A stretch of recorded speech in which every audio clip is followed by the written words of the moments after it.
My name is Isabella Soto. I will be giving an oratory, and the title of my oratory is Non-Human. My title will begin on the first word. Crecer como un inmigrante tiene que ser una de las cosas más duras que te pueden pasar. ¿Sabes cómo se siente crecer con el miedo de no ver a tu familia otra vez? What? You can't understand me? If you didn't like how I felt not being able to understand a person for only 20 seconds, imagine having to have that feeling for a year straight. Not being able to understand a word someone says, and when you finally speak your native language, you get told, this is America. We speak English. And all you can do is look up, confused, scared, knowing you can't say anything back because you can't speak the language you are being spoken to.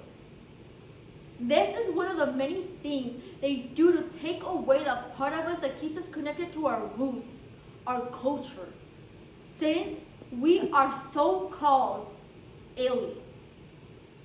Let me ask you a question. When you look at me, do I look like an alien to you?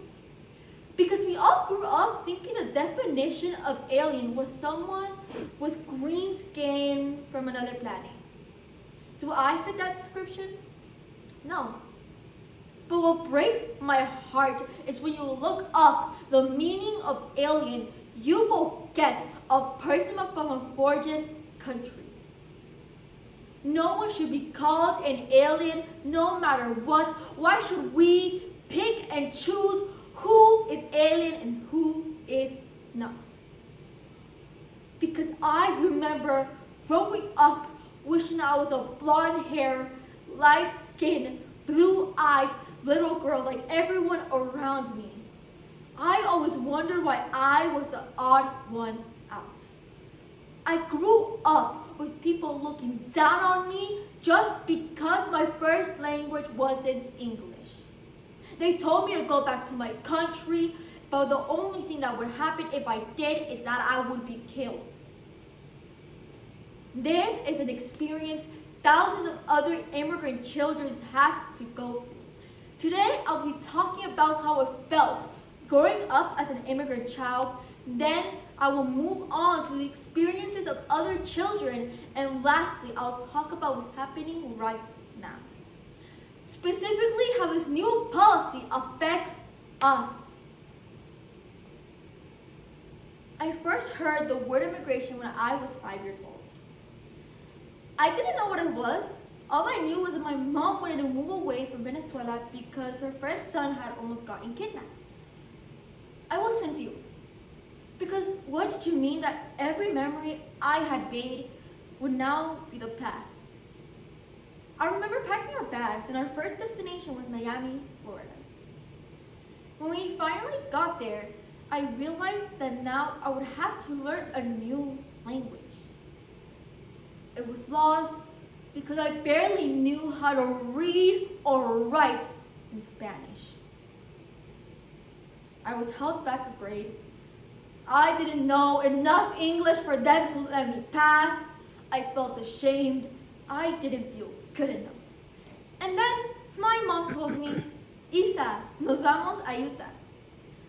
When we finally got here, I realized that now I would be stuck with the burden for my whole life since I had learned English.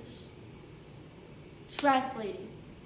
Every year, every class, I was stuck translating for someone else that was either my parents or my classmates. If you feel like you don't understand a thing about taxes, imagine having to explain terms you don't even understand yourself.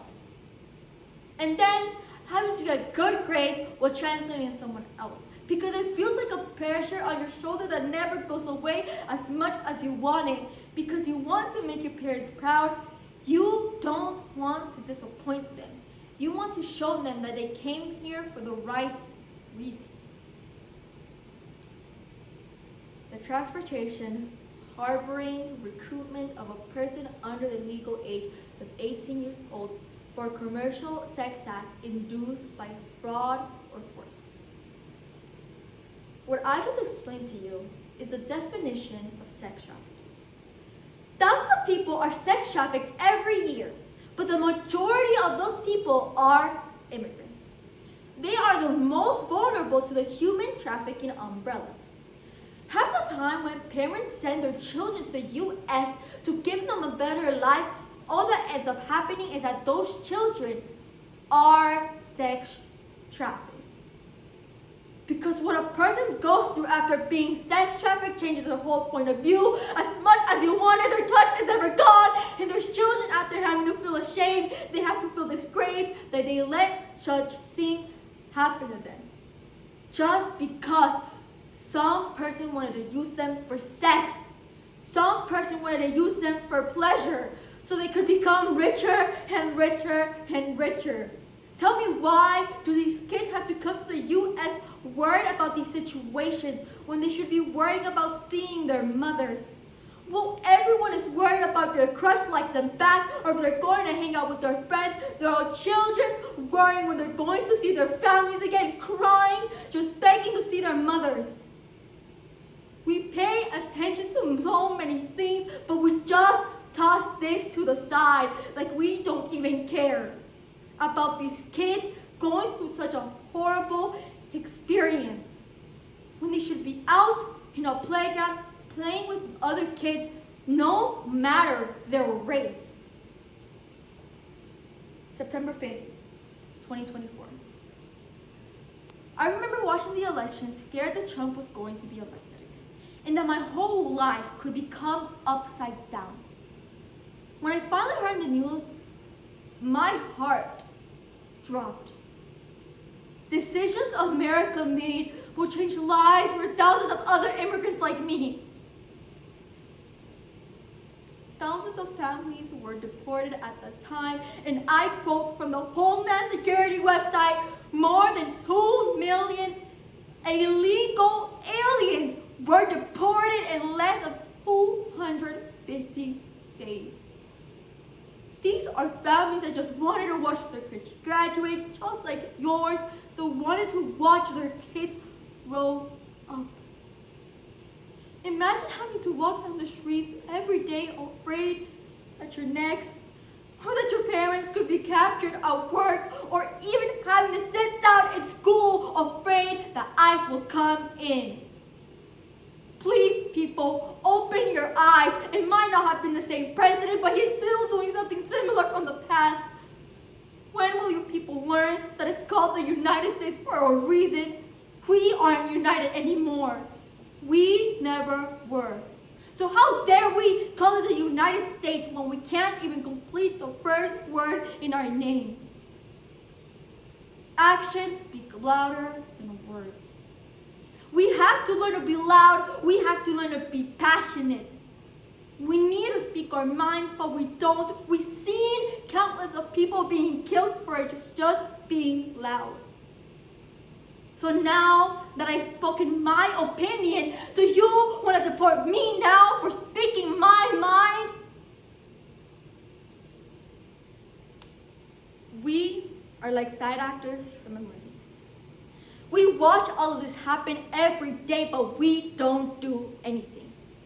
But would you rather be a side actor or a main character? If we just stood up and said what is needed to be said, you could be a main character too. What I want to see are families being able to walk down the streets unafraid. What I just spoke to you about, I hope changes your point of view of people like me. That we aren't some type of aliens, and that we are humans who speak, blink, drink, and eat. That we aren't some type of thing that came to ruin your country. Now, let me ask you one last time. Do I look like an alien to you now? Thank you.